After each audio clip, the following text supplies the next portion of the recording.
Hola renitos, bienvenidos a mi canal.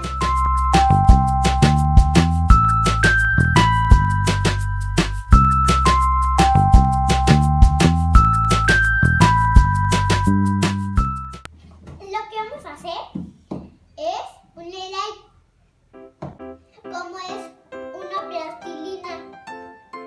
Los ingredientes son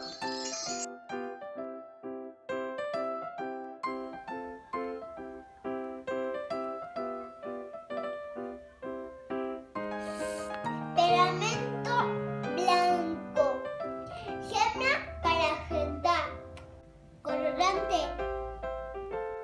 inteligente, solución de lentes.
Pueden hacer colmillos.